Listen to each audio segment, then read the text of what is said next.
à Nantes, puisque ce soir, j'ai la joie, la chance aussi, d'accueillir Henri Pescarolo. Henri, merci d'être avec nous déjà.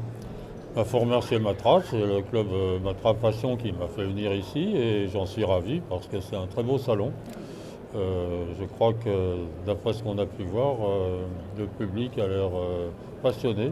Il y a des belles voitures, des beaux stands, une bonne ambiance et c'est vraiment un beau salon. Alors en plus, il y a une MS 120 qui est là, une voiture qui doit vous rappeler de sacrés souvenirs. Pas des très bons souvenirs. Oui, c'est des sacrés souvenirs. C'est des sacrés souvenirs Oui. parce que c'était ma première année en Formule 1. Voilà. J'ai quand même réussi pour mes débuts en Formule 1 à être troisième au Grand Prix de Monaco.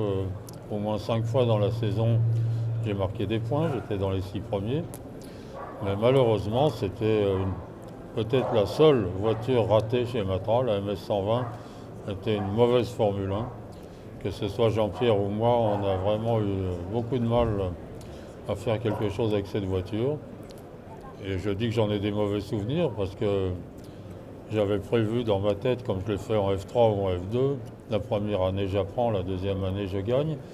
Donc pour moi, je savais qu'en 1971, il y aurait une évolution de la MS 120, la MS 120D, beaucoup plus rigide, beaucoup plus compétitive.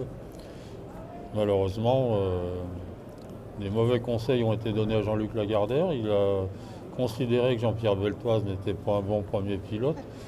Il allait débaucher le premier pilote de chez Ferrari, Chris Amon. Et moi, par la force des choses, je me suis retrouvé dehors. Et j'avoue que ça a été pour moi une catastrophe parce que c'était vraiment l'année 71 pendant laquelle j'espérais commencer à gagner en Formule 1. Alors vous n'avez pas gagné en Formule 1, mais du coup en 72, 73 et 74, là vous avez tout gagné. Alors là, je ne voulais plus revenir parce que quand on m'a recontacté, donc j'ai fait 71 et 72 en Formule 1 chez Frank Williams. À l'époque où la voiture de chez Frank Williams n'était pas encore très compétitive, mais enfin on a eu deux belles saisons. Et quand on est venu me rechercher pour conduire la Matra au Mans, je ne voulais même pas les recevoir, je ne voulais pas revenir. J'avais tellement été vexé de ce qui m'était arrivé fin 70. On considère que Beltoise était un mauvais et moi qu'on me mette dehors. Que je ne voulais pas revenir. Et puis finalement, Jaby Combach, qui était le conseiller, c'était donc un journaliste de Sport Auto, qui était le conseiller de Jean-Luc Lagardère, a insisté, il a dit écoute, essaye d'oublier ce qu'on t'a fait fin 70. Là, on a vraiment une voiture pour gagner le Mans. On voudrait que tu la conduises, ce serait dommage que tu n'acceptes pas. À la fin, je suis revenu et je n'ai pas regretté. Loin s'en faut. Vous nous disiez à l'occasion de la conférence que votre meilleur souvenir, c'est cette fameuse Matra 670. Oui, parce qu'on a gagné 2 championnats du monde avec. D'abord, quand j'ai gagné avec Graham Hill en 72, on ne faisait que le Mans. Par contre, en 73, là, officiellement, on faisait le championnat du monde et le Mans pour battre Ferrari. Donc Ferrari, c'était la grande écurie Ferrari avec Jackie X. Et donc en 72, on attaque le Mans pour battre Ferrari au Mans et dans le championnat du monde. Et on gagne le Mans et on gagne le championnat du monde. Donc effectivement, mes meilleurs souvenirs, c'est cette voiture, parce que comme je l'ai dit tout à l'heure, la MS 120 était une voiture ratée, peut-être la seule voiture ratée, la Formule 1 de chez Matra. Par contre, la 670 a été la plus belle voiture qui ait jamais été construite, pas seulement chez Matra, mais dans le monde entier. Il faut comparer une voiture avec les voitures de la même époque. Bien sûr.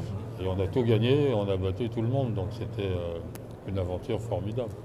Alors, on en parlait hors micro, mais je voudrais aussi rappeler que vous êtes un recordman. On parlait de ce record de vitesse sur le circuit de Monza. Non, de Spa. De Spa, pardon. Vous étiez à plus de 265 de moyenne, c'est ça? Oui, c'est ce que je disais tout à l'heure. Ce qui est étonnant, c'est pas que ce soit moi qui l'ai réalisé, c'est que ce soit une voiture des années 70, parce que non seulement c'est le record du circuit de Spa, qui sera évidemment jamais battu vu que le circuit n'existe plus, comme il était, mais surtout c'est actuellement le record le plus élevé d'un circuit routier, toutes catégories confondues. Comme je l'ai dit tout à l'heure, le seul qui est approché un petit peu mon record, c'est Montoya sur une Formule 1, à l'époque des Formule 1 à jupe et turbo qui faisait 1000 chevaux. à Monza. Il l'a approché à 2 ou 3 km/h et il est resté derrière quand même. C'est extraordinaire. Il y a un autre... Ça montre la qualité de la 670, qui c'était- était vraiment une voiture absolument extraordinaire. Parce que le moteur Matra V12, c'était un bon moteur. Il n'était pas plus puissant qu'un moteur Cosworth. Il avait même un couple inférieur. Mais l'ensemble, moteur V12, Matra 670, c'est la plus belle voiture qui ait jamais été faite. Alors ce qui est aussi intéressant, c'est que, on en parlait aussi en micro, vous n'êtes pas seulement un recordman automobile, vous êtes aussi un recordman aéronautique, ce que peu de gens savent en fait, avec 2 records. Oui, c'est ma première passion. Quand j'étais gamin, je rêvais d'être pilote de chasse. Je ne pensais pas du tout à l'automobile. À 15 ans et demi, j'ai commencé à piloter un avion. Le jour de mes 16 ans, j'avais mon brevet. On appelait le 2e degré à l'époque. Donc j'allais en mobilette au terrain d'aviation. Et j'avais le droit d'emmener 4 personnes dans mon avion. C'est drôle, la réglementation. Ouais, Le jour de mes 16 ans, donc, j'étais pilote d'avion. Et puis après, bon, j'ai dérivé. Malheureusement, il y a eu un problème familial. Ma mère est morte beaucoup trop tôt. Et quand j'étais en maths LM et que je voulais faire maths sup pour faire une prépa pour être pilote de chasse, j'étais un peu paumé et je me suis retrouvé en médecine.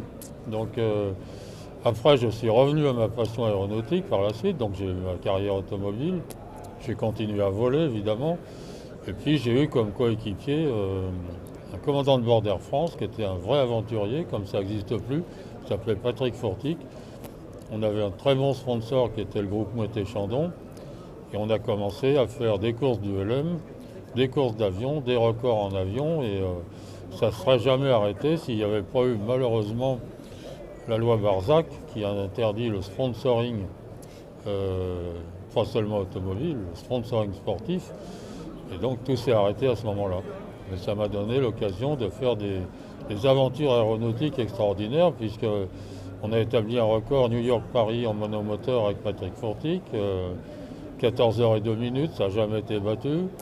On a battu le record de Howard Hughes autour du monde avec un même avion que lui, c'est-à-dire le Lockheed 18. Donc le tour du monde, c'est avec Hubert Auriol comme copilote avec moi. Donc c'était des belles aventures aussi. Ouais. Ça, c'est vrai que vous avez quand même connu une période où on pouvait faire des choses et on n'hésitait pas à les faire. Et vous étiez suivi en plus. On pouvait faire des choses et surtout, il n'y avait pas cette stupide loi Barzac qui interdit le sponsoring automobile. Quand je dis stupide, c'est que la publicité alcool n'était pas interdite. Vous aviez une 4e de couverture de Paris Match avec Soulez-vous la gueule et buvez du whisky. Et on n'avait pas le droit de le marquer sur une voiture ou un avion. Et nous, ça nous a beaucoup gênés parce que tous les sponsors étaient alcooliques en aéronautique. Et le coup d'après, c'est-à-dire après avoir battu le record de Howard Hughes sur un Lockheed 18, le projet de l'année d'après, c'était quelque chose d'extraordinaire, c'est qu'on avait à notre disposition une forteresse volante, qui était une des 2 forteresses volantes qu'avait l'IGN pour prendre les photos aériennes. Ouais. Donc il mettait la forteresse volante à notre disposition et on avait préparé de faire quelque chose qui ne s'est jamais fait, c'est un record autour du monde par les 2 pôles en suivant le méridien de Greenwich. Donc c'était une aventure fabuleuse et les budgets sont tombés du jour au lendemain. Et on a tout perdu parce qu'au Dakar, j'avais une voiture Pastis 51.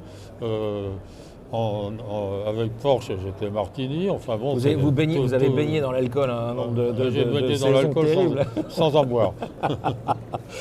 Un grand merci Henri Pescarolo de nous avoir livré ces petits détails. Et puis on a quelques publics ici encore avec nous, alors je vous demande de l'applaudir très fort. Un grand merci à vous.